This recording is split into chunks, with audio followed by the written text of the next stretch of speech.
বঙ্গে জমি মাফিয়াদের বারবারন্তের কথা নতুন কিছু নয়। অভিযোগ জীবিত মানুষকে মৃত দেখিয়ে কিংবা জমি মালিকের অনুপস্থিতির সুযোগ নিয়ে অবৈধভাবে জমি বিক্রি করে দিচ্ছে জমি মাফিয়ারা। দুর্গাপুরের অন্ডালে সেই ছবি ধরা পড়ল। জমি মালিক প্রাণেশ চক্রবর্তী ও শুভ্রা চক্রবর্তীর দাবি, পারিবারিক সূত্রে পাওয়া জমির খবর জানতে পারেন কিছুদিন আগে। অভিযোগ, ভাগে পাওয়া জমির খোঁজ খবর নিতে গিয়ে জানতে পারেন তাদের জমি বিক্রি করে দিয়েছেন রাজীব মণ্ডল আর রতন বর্ণওয়াল নামে দুই প্রমোটার। কখনো জমির চরিত্র বদল হয়ে যাচ্ছে, কখনো জমির মালিককে অন্ধকারে রেখে সে জমির ওপর অবৈধ নির্মাণ হয়ে যাচ্ছে, আবার কখনো কখনো মৃত মানুষের নামে হয়ে যাচ্ছে মিউটেশন।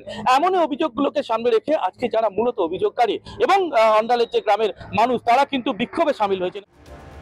শুধু তাই নয়, সে জায়গায় 2 বছর ধরে চলছে বাড়ি তৈরির কাজও। তড়িঘড়ি মেইল করা আসানসোল দুর্গাপুর পুলিশে এ বিষয়ে অভিযোগ জানানো সহ বিএলআরও অফিসে গিয়েও কোনো লাভ হয়নি, এমনকি মিলছে না বাড়ির বৈধ দলিল।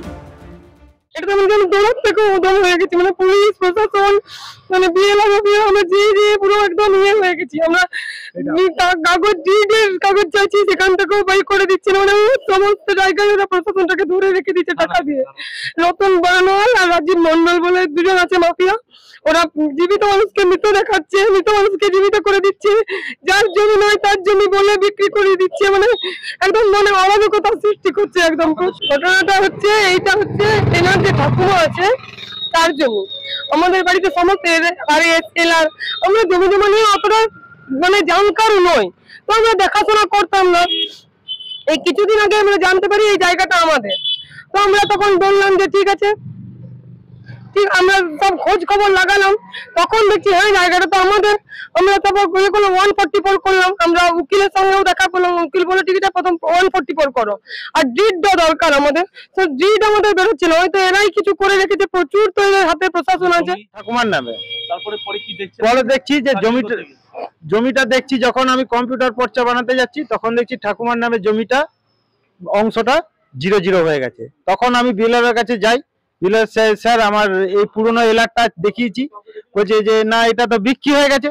যখন বিক্রি হয়ে গেছে, কে বিক্রি করলো যখন জানতে পারি, যে তখন দেখতে পারি যে কাজরা সব মহারথী সব ল্যান্ড মাফিয়া, রাজীব কুমার মণ্ডল আর রঞ্জন কুমার বর্ণওয়াল, ডাক নাম রতন বর্ণওয়াল, শুভময় চক্রবর্তীকে দিয়ে পরে সমস্ত জায়গাগুলোকে আমাদের গোটা খতিয়ান জায়গাগুলোকে সব বিক্রি করে দিয়েছে। থানায় গেছি, যতবার থানায় ডাকছে আমরা ততবার থানাকে সাপোর্ট করছি, কিন্তু থানা আমাদেরকে বসিয়ে রাখছে, আমাদের সঙ্গে কোনো রকম কোঅপারেশন করছে না। 144 করা আছে, তা সত্ত্বেও পুলিশ নিজে এসে দাঁড়িয়ে থেকে এইখানে রাতের অন্ধকারে কনস্ট্রাকশন করাচ্ছে।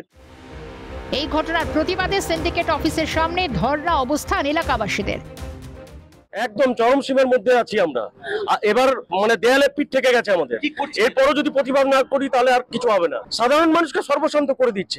144 হচ্ছে একটা জায়গার উপর, সেই 144 এর টাইম সময়সীমার মধ্যেও কাজ করে নিচ্ছে। আবার সেখানে যদি লিগ্যাল জমির মালিক যাচ্ছে তো তাকে পুলিশ থ্রেট দিচ্ছে। যদি এই সমস্ত অভিযোগ অস্বীকার করেছেন রতন বর্ণওয়াল। এগুলো মিথ্যা এলিগেশন আছে, কিছু একটা সংগ্রহ তৈরি হয়েছে, আর কোনো কাজ থাকছে না, এয়ার পিছনে লাগা। এর পর্যন্ত একটা কাণ্ড হয়েছে আপনার আমাদের শান্তনু হাজারা, যে ওর ভাইপো ইনস্ট্রাকশনে ও রেজিস্ট্রি করেছে।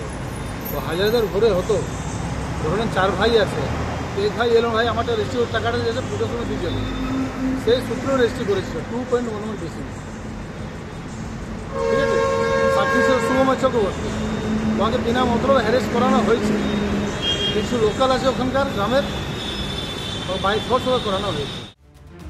এই খবর প্রকাশ্যে আসতে শুরু রাজনৈতিক চর্চা। এই ঘটনার প্রতিবাদে পথে নামেন অন্ডাল ব্লক তৃণমূলের সহ সভাপতি মলয় চক্রবর্তী। দোষীদের কঠোর শাস্তির দাবি জানান।